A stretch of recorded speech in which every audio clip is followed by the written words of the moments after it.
What time is it? Tea time! Oh, yeah!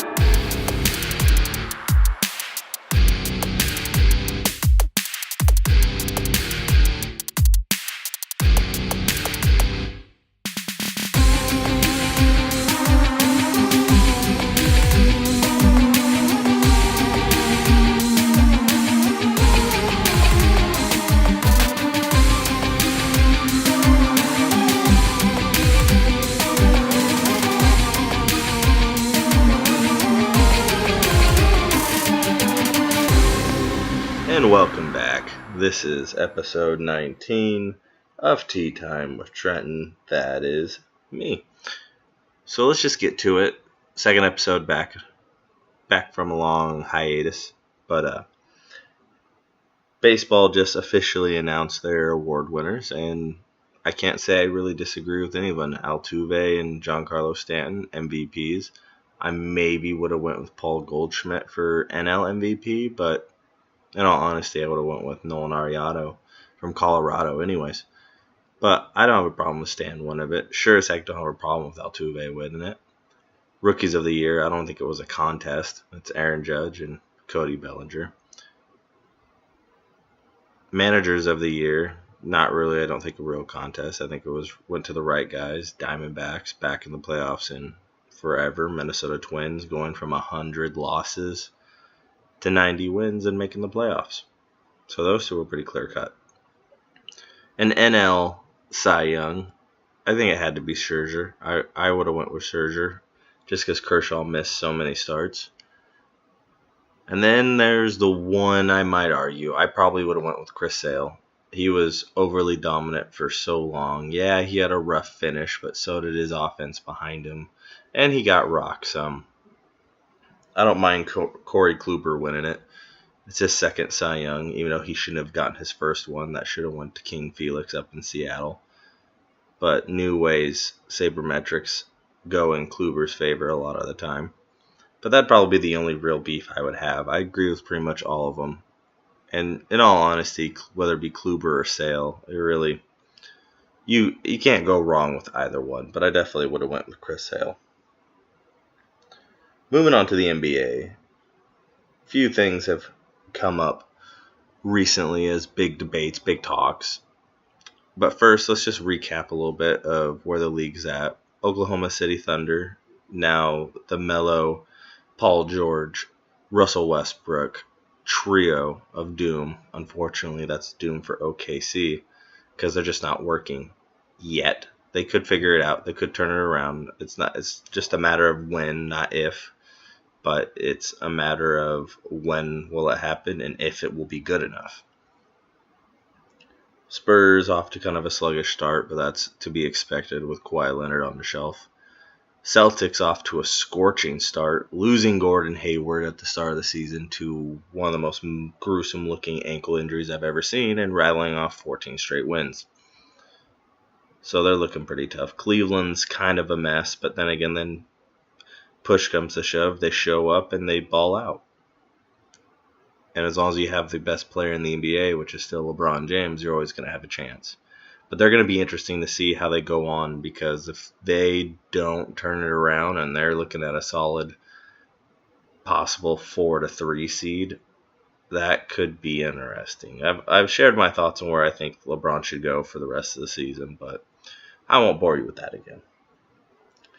Lonzo Ball so far looks like the best real rookie next to Dylan Brooks and Dennis Smith Jr. Markelle Fultz can't get on the floor. He's having shoulder issues. Ben Simmons is considered a rookie, but let's face it, he's been in the system for a year because of injury. He's not a real rookie, even though he's going to win Rookie of the Year by the way he's playing. And Philly looks really young with a high ceiling. Joel Embiid is unbelievable. If he can stay healthy, that team is going to be a force to reckon with as the years come. Blazers, middle of the pack, probably should be doing better than they are, but, it is what it is. Finally, their defense is a top 5 defense the way it's been so far and where it's ranked, but now they have a bottom 10 offense for some odd reason. So funny how that works. Golden State's Golden State. They do Golden State things. Talk trash, get big leads. They have blown a lot of big leads, but if it was any other team, I'd be worried. But to be perfectly honest, it's Golden State. They still have their big four, and they're still going to be hard to take down. But to go back to a topic that's really been talked about lately, it's the what to do with these young kids that go into the NBA, the one and done rule, the rookie rule, whatever you want to call it, how they're going to handle changing that. And so many things have been tossed around, ideas, whatnot, whether it be to draft more players and stash them in G League and only be able to become up after a certain time, and making them choose between going in at 18 and going in as a going to college and staying 2 years like baseball. Personally, what I think they need to do is make the draft longer. I do think they should be allowed to draft 4 players, get more draft picks, adjust the money and how they come in. I do like the two-way contracts. I think that allows more draftability, and I think those last 2 spots should be two-way contract players. Allow you to have, go from, they went from the 15 to now the 18. I think there should be 20. I think there should be 20 people that are allowed to have on roster. And then you have that kind of stash in the G League contracts. But I also think that you should be able to declare for the draft, and if you don't like where you get drafted or you don't like your spot, you should be able to go to college. I like the baseball rule to where you could be drafted in the 3rd or 4th round, and if you think you can do better, you're allowed to go back to college. You'll probably have to cut it off at a certain point. There's still kinks to work out, but I think it should be if you don't come out of high school, or you do come out of high school, but you don't like where you're drafted at, you can go to college. But if you go to college, you have to play the 2 years. And if you don't go into the draft the first time around, I think you're allowed that one mulligan still. Where if someone drafts your rights and you don't like where you're drafted, because obviously in the NBA, if you're taken in the first round, you're going. You're not coming back. It's very rare to come back when you're drafted in the 1st or 2nd round in baseball. It's usually guys who are drafted in 3rd round or above, if any. But I think that would be the best way to go about it. Heck, if a high school kid thinks he can get drafted or wants to get drafted and wants to get stashed in the G League, then let him. If a kid wants to go get drafted and thinks he's going to be a 1st-round talent or 2nd-round talent and he ends up in the 3rd or 4th round, then, hey, he doesn't have to stay. He can go back to college and be there for 2 years. And that allows them to develop more. And you go to college, you're allowed, once you go, you're there for 2 years. Develop your game. That way there's none of this one and done, because some of these one and done players shouldn't be one and done. Not all of them are panning out. Not all of them are working out. They're not that polished. And now obviously the best of them figure it out and stick around and make somewhat of a career of themselves. But in the end, bottom line, I think that would be the best way to go. Either go straight from high school or go straight to college. Get that one mulligan. Obviously, you can't hire an agent, but you'll be able to go to the combines if you're invited and all those things. It's not anything like the football combine. But allow them to actually declare early. Allow them to go test it out. Allow them to find out what they're worth. And some of the kids may just decide that's what they want. But if that's just what they want to go right away, and they don't care if they're drafted in the 4th round. They want to go and be a 2-way contract G League developmental. And honestly, the way you take care of the 2-way not hit on your roster developmental, your rookie contract is in a kind of do what baseball does and do arbitration in a way. Not really. Basically, based on performance, you'll be graded as a 1 through 60 pick in those first 2 years. I say give them 2 years in the G League. And then based off those ratings, decide what draft pick you would quote-unquote be taken as. And that quote-unquote draft pick, like arbitration, is what you should be worth. That is what then, from there on, your 2 to 3 to 4 year rookie contract, whatever contract would be normally in that spot, that is what you earn and that is what you get. Say a kid, let's use Peyton Pritchard for instance. Say Peyton Pritchard was drafted in the 4th round from Oregon. He becomes a 2-way contract. Say he performs very well, like top of the line.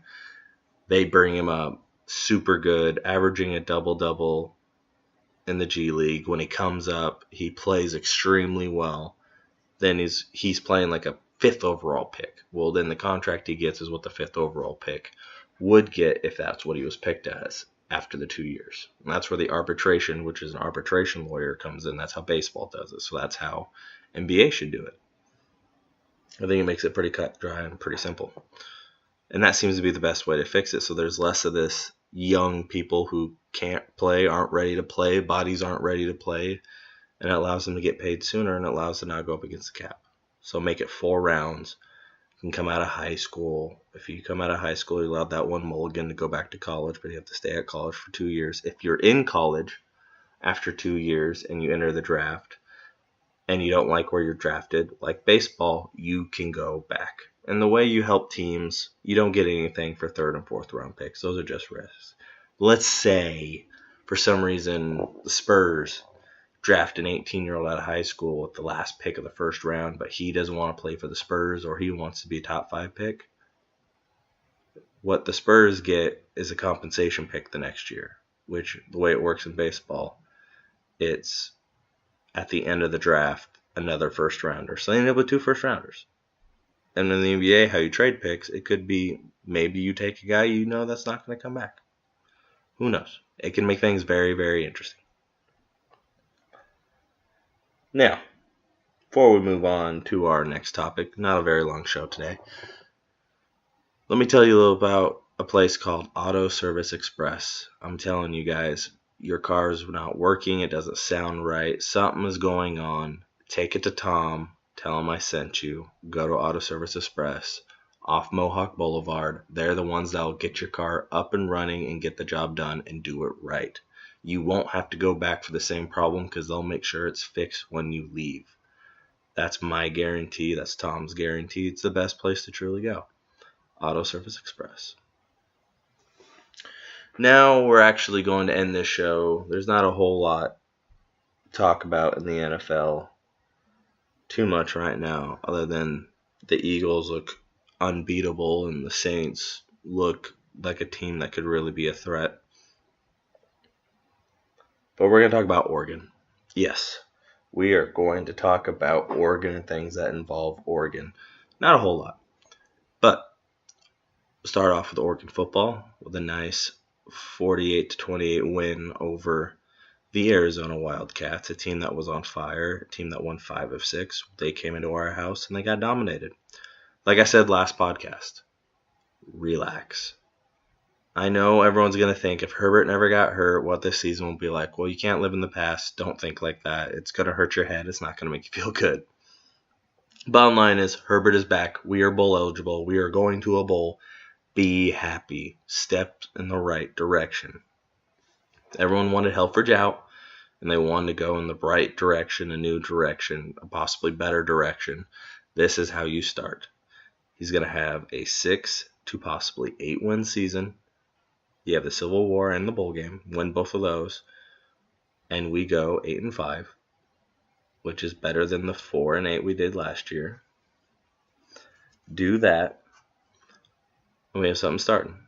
And we have a top 5 recruiting class right now in football with, I'm sure, more kids to come. We're going to probably finish in the top 10 for the first time ever in football. And Willie Taggart's on a roll. Like I said, relax. Yes, Practice Burnmeister couldn't throw his way out of a paper bag. It wasn't working, but Herbert's back now, and just relax and let it go. Enjoy these last 2 games of Royce Freeman. Enjoy it. Going back to a bowl game, just enjoy it. Watch. Don't worry so much about the future. Don't worry so much about the past. Just worry about the present and enjoy what you're seeing. Because this could be the start of something good. Or it could be false hope and something goes down in the tanker. Who knows? You never know. You just got to relax and enjoy what you're watching.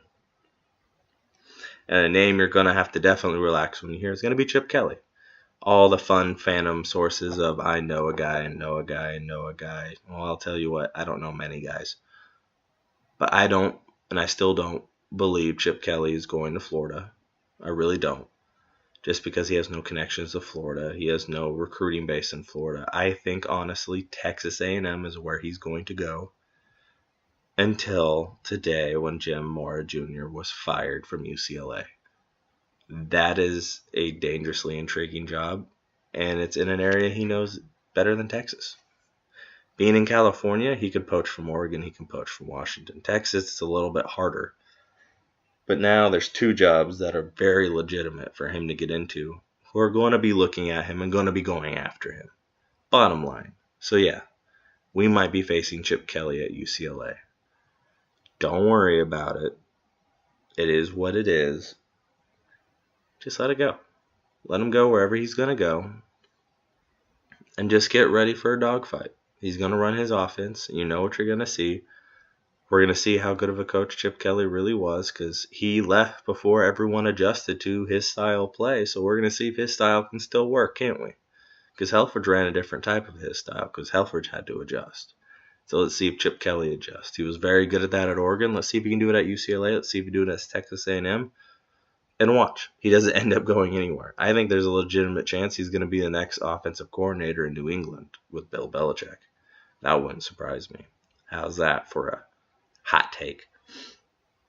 But the Jim Levitt thing is kind of funny because there was a stipulation in his contract that he was going to be the head coach of Kansas State when if Bill Snyder snuck down. That's the one place he can leave scot-free. Well, it turns out he was supposed to after this season, and Bill Snyder snuffed the whole thing and wants his son to take over, which is good for us because Jim Leavitt's a hell of a coordinator, and he's really turned this defense around. I think that has a lot to do with the fact of guys that have been around. It's not all him. It is the players, too. But, big turnaround. Really, we're a top 25 defense right now, and that's what you need to win championships. So I'm happy Jim Leavitt's here to stay. And to finish it all out, Oregon's men basketball. A lot of new faces. I mentioned Peyton Pritchard earlier. Him and Keith Smith are the only ones with significant playing time that are back. And he looked good tonight. But Troy Brown Jr. looks like the real deal. Kenny Wooten can play some defense. There's some things to be happy about. There's something to watch for. I don't know if this team's going to be good enough to make a Final Four run, but I think this team can make a Sweet 16 run right now. We just got to see how it goes. But the more important part with Dana Altman and what he's rolling through is recruiting. He has the number 8 overall class. He's got 5-star Lewis King. He's got 4-star Miles Norris and 4-star Will Richardson. And waiting in the weeds, Bull, the number 2 overall prospect. He seems to be a lock to Oregon. He comes to Oregon. We have the number 1 overall recruiting class. That is dangerous because not all these guys that we have right now are going to leave. I can name you 4 that are for sure gone, and that's Elijah Brown. He gone. Troy Brown Jr., he gone. Roman Sorkin, he gone.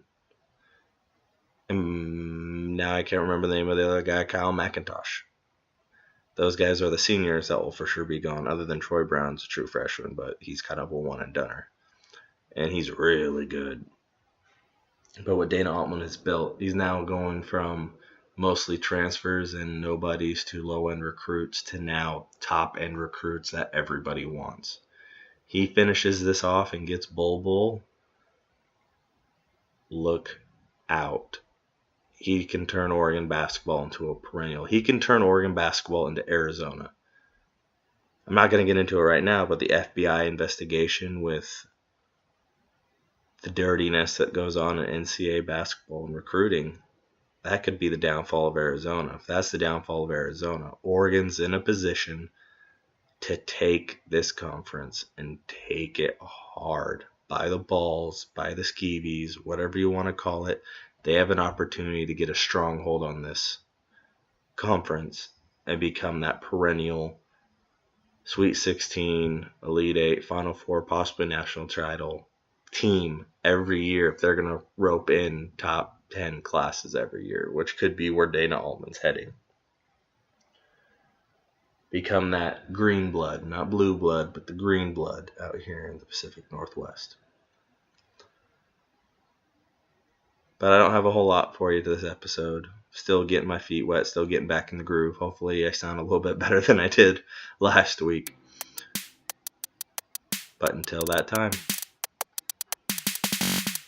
What time is it? Tea time!